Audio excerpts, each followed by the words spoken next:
Hey friends, I'm so glad that you're back with me, and I just cannot wait to share more of your freedom fight and what that looks like for you.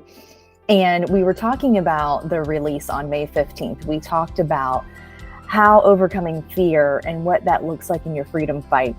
And this is a large topic. And so really felt like I needed to break it out, in a couple of episodes. And so last week we talked about the importance of community and small groups and just being around people that can lift you up and support you and help you.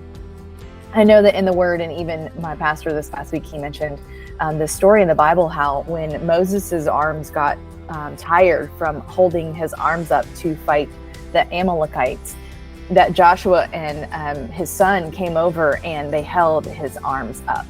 And that's how they won the battle, because they were honoring the Lord by raising his arms up, because Moses is a man of God, right? And so by him raising his arms, God helped them defeat the Amalekites. And so it was a really, really big deal in the Word, and how these people held up his hands, right? And so we need people in our lives like that are going to hold up our hands and go, okay, God, I want to glorify you in this. I want to honor you in this. But it's really hard to hold my arms up and try to get through this battle that I'm facing right now. And fear can feel like that. Fear can sneak up in the middle of the night, in the daytime, and it looks like different things. And so I don't want you to hear fear and be like, oh, I'm not afraid. I get it. Like, I understand that. But I want you to know that when certain things come at you, that you may be looking at fear, okay? And so for me, overcoming triggers that happened after the traumatic event. And guys, it's not just that one traumatic event that happened to me. It was a lot of things that built up to that one significant event. And that's what, kind of set things off. And then as I journeyed through that, I found out that I really needed to do some healing and some heart work, some soul work. I learned about soul injuries and what that means. And I learned about root issues and what that means and how to overcome that. And I just want to give you tools to be able to help you on your journey, and how when you uncover those things and you peel back the layers and you're like, whoa, what is this that I'm dealing with? And just to give you those tools to be able to get you through these processes that are so hard sometimes. And your healing journey is going to look a lot different than a lot of other people. So don't compare your healing journey with others. Just know that it's yours, and it's specific, just as unique and specific and individualized as you are. So is your healing process. I tell this to people all the time. Your birthing process is yours. Your life, right? Your death process, your dying process, all of these things are yours. And so don't try to compare them with other people and think, oh, I should be further along. And you might hear that as you're healing. Oh, aren't you over that yet? I'm sorry. Last time I checked, you weren't a part of this. And so I don't need your input, right? Make sure that you have people that are surrounding you. The people that are surrounding you, make sure that they are uplifting, encouraging, that they will kind of show you your blind spots in a gentle and positive way.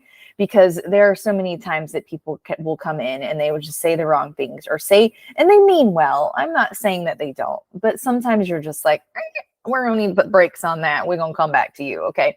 When I'm in another stage of my healing process. So overcoming those triggers can look like a lot of different things, and really just acknowledging the fact that you're having some kind of reaction in your body to it.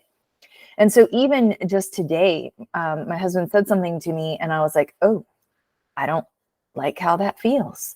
And I said, I'm going to need to look into that and see how I need to overcome that. Because you could be driving by somewhere that affected you. You could smell something that affects you. There's a really great book if you want to dive into this, like really like head first medical science, like you just want to know all the facts, you want to know all the things. I would really recommend The Body Keeps the Score. It's an excellent book. I'm listening to it on Audible, and I do not get any compensation from Audible. I can tell you that just for saying their name, but I can tell you that listening to that book has helped me a lot, and it has opened my eyes to some things and how I respond, but then also how other people respond. if you've been listening to this at any length of time, or maybe it's your first episode, but my husband's a first responder. And so I'm in that world, and I'm learning a lot about what that means, for him, his counterparts, people that he works with, the other first responder world, police department, sheriff, all of that, dispatchers, they all go through trauma. And so we're just learning a lot about trauma and healing and what that looks like. And really, I try to focus on the hope that you can find in those situations. I want to teach you tools and habits to find the hope in your situation so that you can get on the other side of it and walk in the freedom that you're supposed to have, right, in Jesus Christ. And so, when you recognize those triggers that hit you, I want you to start trying to recognize and acknowledge those, the senses and emotions that happen in your body. Maybe it's physiological. Maybe it's, it triggers in your brain a thought or a memory. Maybe you kind of tense up, or you feel a different way. Just start recognizing those. And if you need to type it out in your phone, like keep a note of things that are triggering you or that you want to work on or whatever, or write it down. However, it's best that you document these things for yourself. But keep an active, kind of not a checklist. We don't want to make it a task like, check that trigger off. Like, you don't want to do that, but you want to acknowledge these things and go, okay, that's something I need to work on. Like I said it to myself, I'll make a note of it because I was trying to get here and do this recording, but it's something that I know that I want to accomplish, however long it takes me. Don't put a time frame on your healing. Don't think that you have to be healed by a certain amount of time. This is your journey. Things are going to come up that you thought you were over, months, years, decades ago, right? And I just want you to understand that there are things that are going to happen and you're like, okay, got to work on that. It's okay. Another step in the process. Just think of it as another step forward. You're just getting through it and over it so that you can move forward to the next thing. I've had some panic attacks in my time of healing, most recently earlier this year. And whenever I recognize those things, I just start talking to Jesus. I'm a person of faith. And so I talk to Jesus and I'm like, Lord, I know what's happening in my body. I'm a registered nurse. I take care of people that have panic attacks. I know what a panic attack is, right? But when you're having it in your own body, it's just such a different sensation and different feeling. And of course, I can empathize with patients that I've taken care of before, right? Or people that I'm walking through trauma or healing processes right now. And so for me, I just want you to understand that when those things happen, that you can talk yourself through it. If you're driving like I was, I didn't need to stop on the side of the road, but if I needed to, I would have just pulled off. I would have put my flashers on. I would have taken some deep breaths, but I was able to keep myself calm. And this is how I knew. I wear an Apple Watch. And so I hit my heart rate and I was like 116 and I am driving. Friends, my resting heart rate is anywhere between 50 and 60. Like that's my resting heart rate. And so for me to be driving, I'm not usually stressed or anything. Like I live in country roads, like no big deal, right? And so I'm driving through this farm on this country road and my heart rate's 116. And I'm like, yeah, we need to talk through these things and take some deep breaths. And I made a friend aware of what was happening to me. And she was like, listen, maybe this is what's going on. Maybe this is what's going on. There was a certain scenario around that situation. And so, she's like, maybe this is going on. Maybe that's going on. Let me know what's going on. I said, okay. So I get to my house. I check on things that I need to check on because it was a trigger and a thing in my brain that was like, And so I knew everything was good. I took a deep breath. I said, thank you, Jesus.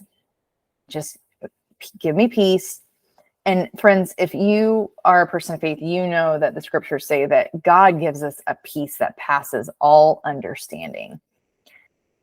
There is peace that comes over me whenever I'm going through situations like that. And I just cannot even explain what that is like. Even when I was in the court system going through all of that stuff and dealing with all that stuff, there was a peace over me that I could not explain. Couldn't even explain it to you right now.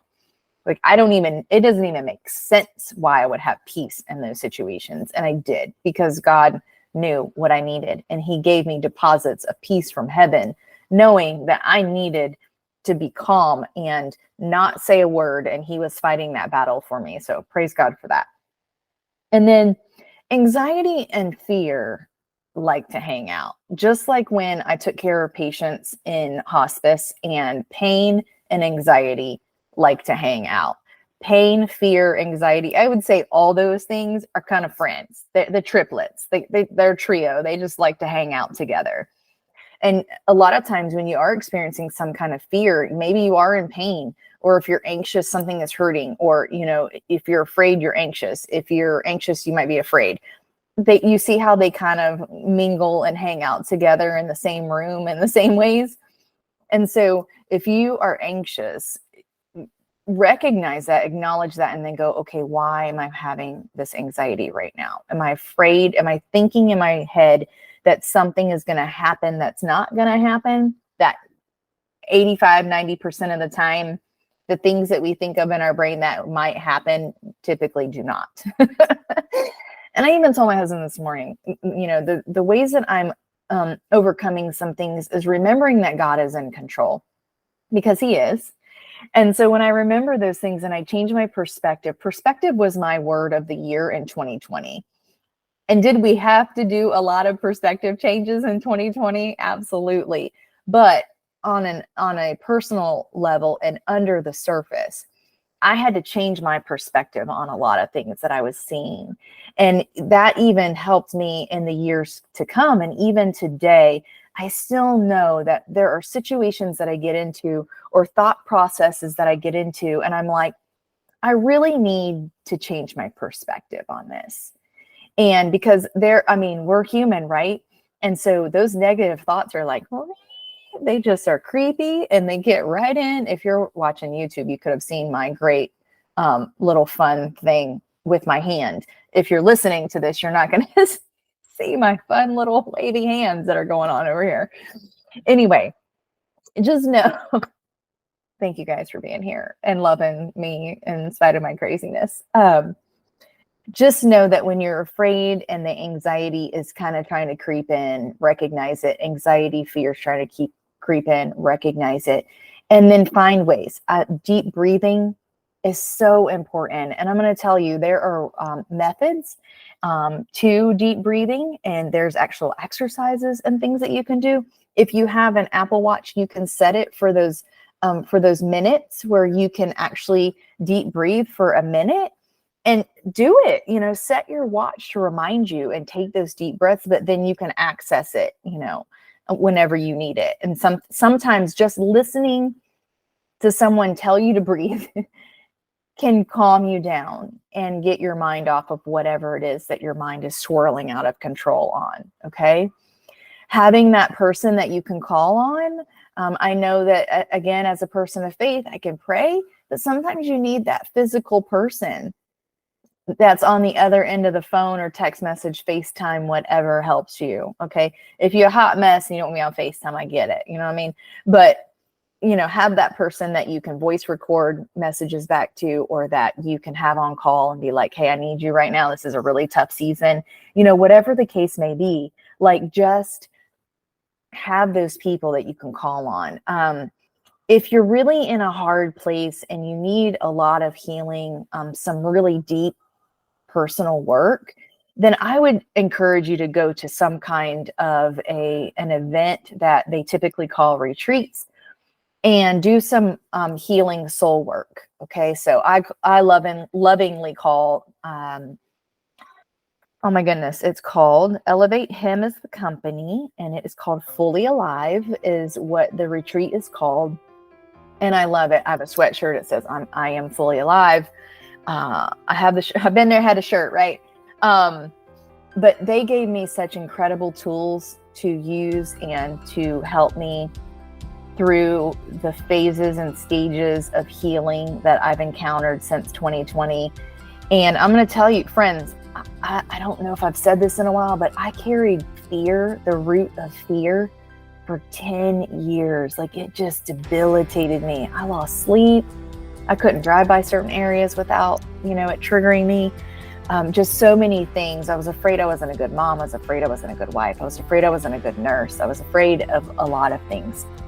And being able to overcome that by going to a 3-day event. Can you just imagine? I carried that around for 10 years, and coming out of that 3-year event, it was so healing. Now, have I had to deal with fear after that? Absolutely. But am I in a better place because of that? Yes. Again, absolutely. And so find those things, and I hope that some of these things you can take in, if you have to listen to this again and go, okay, what was that? What was that? Another thing that I do read scriptures. I do focus on the words and the promises of God. I read books that are soul healing, that help me to set boundaries, healthy boundaries, that help me to focus on my family, put God first, and then my husband, my children, and then everything else. Prioritizing those things are so important. If you're not married, then you have an accountability partner or someone that can help you stay accountable. If you have kids, then they're next, and then everything else. Friends, when you get your priorities in that line, especially if you're a person of faith and God is number one, you put God first and He'll take care of the rest. We want to walk in excellence and do our best for God, and then He will take care and bless the rest. And I just want to encourage you to stick around and to continue to listen in, because there's so much more that I want to offer you. I just want to give you the tools, change your habits, help you find ways to overcome the things that you're dealing with. If you want to get a free discovery call with me, go on my website. A discovery call is just us sitting together for 30 minutes and seeing where I can help you as a life coach. I would love to help you to see the positive in the situation that you're going through, to give you hope and encouragement, to help you see the freedom that you're already on. And I'm sure you've already overcome something and you're just not seeing it. And I would love to help you uncover those things and move you in a great direction so that you can continue to walk in freedom as God has promised you. Thank you so much for being here. I look forward to talking with you next time.